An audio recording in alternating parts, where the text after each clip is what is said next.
Bonjour, comment ça va? Ici Gino Lutfi. Aujourd'hui, je vais vous entretenir courtement d'un sujet qui traite de l'amour et de la haine, et nous entre les deux qui devons choisir. Juste avant, j'aimerais prier. Merci, Papa céleste, Père éternel. Traverse-nous par ton esprit, parce que c'est ta parole qui va être dite ici. Les versets seront choisis, seront dits, seront entendus. Et rien ne retourne à toi sans qu'il y ait eu un effet.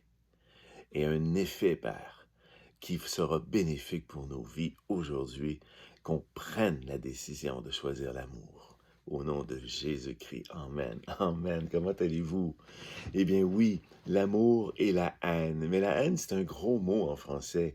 C'est pas que toujours qu'on haït quelqu'un ou quelque chose ou soi-même, mais c'est le manque d'amour. Donc, souvent dans la Bible, on fonctionne par couple opposé. Alors, si ce n'est pas l'amour, c'est la haine ou c'est l'absence d'amour. Et l'absence d'amour, on le sait ce que c'est. À toutes les fois qu'on se sent pas aimé ou qu'on s'aime pas soi-même, c'est assez rare que ça nous rende joyeux et heureux. Donc, allons tout de suite dans la parole, dans le livre des Proverbes, au chapitre 10 et au verset 12. On y lit ceci: la haine, donc l'absence d'amour, excite des querelles, mais l'amour couvre toutes les fautes. J'aime ce verset.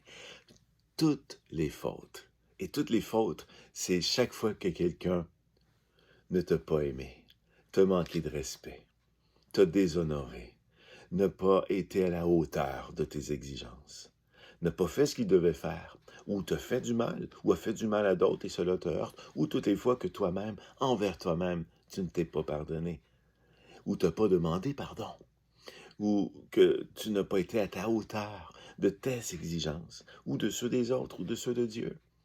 Enfin, on pourrait continuer la liste comme ça, mais vous voyez, c'est toutes les fautes. Alors, une faute que tu ne te pardonnes pas, une faute que tu ne pardonnes pas aux autres. Et le pardon ici, parfois, il est subtil. Souvent, on pense qu'on pardonne parce qu'on oublie. Ah, c'est pas grave, c'est pas grave. Non, non, ça, c'est pas pardonner. Pardonner, c'est dire, je reconnais que ceci était un mal pour moi, mais par l'amour de Dieu, je l'efface. Parce que cette faute, Jésus est mort pour elle. Et moi, qui suis-je pour la retenir? Mais elle m'a fait du mal. Mais ce mal-là, maintenant, je le pardonne, je l'oublie, je le ramène au pied de la croix, parce que c'est là qu'il va, c'est là qu'il doit rester. Et quand on fait cela, on pardonne véritablement. Mais il y a encore quelque chose d'autre qu'on doit faire.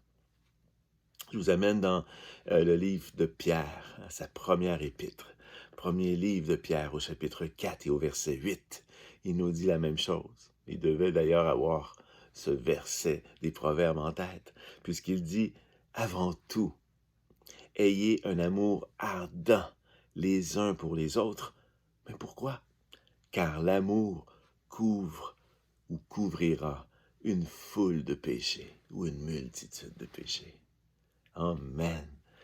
Aimez-vous ardemment, parce que de cette façon-là, en aimant, vous allez couvrir tout ce qui n'est pas de l'amour, tout ce qui n'est pas de Dieu, tout ce qui est malheureux, tout ce qui est négatif, tout ce qui peut produire des choses qui n'aident pas les gens à s'épanouir. Vous allez les couvrir par l'amour, en vous aimant, en vous pardonnant.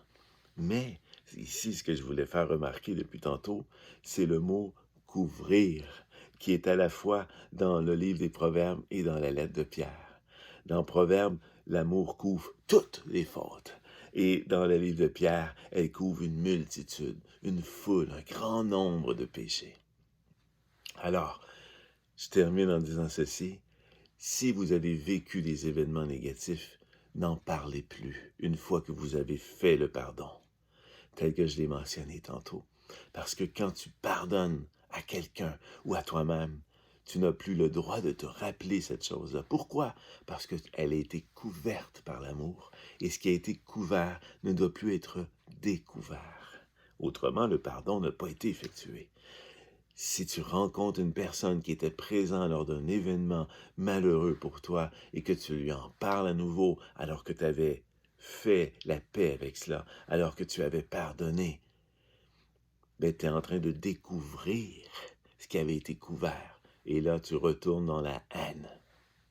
Parce que la haine, c'est l'opposé de l'amour. Et tu suscites des querelles en toi-même, avec l'autre. Tu veux une justification?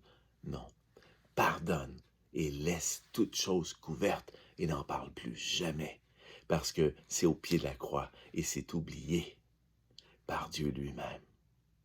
Je vous laisse avec cela. Bonne réflexion. Je vous souhaite une très belle journée remplie de bénédictions et je vous aime ardemment. Merci beaucoup. Au revoir. Que Dieu vous bénisse.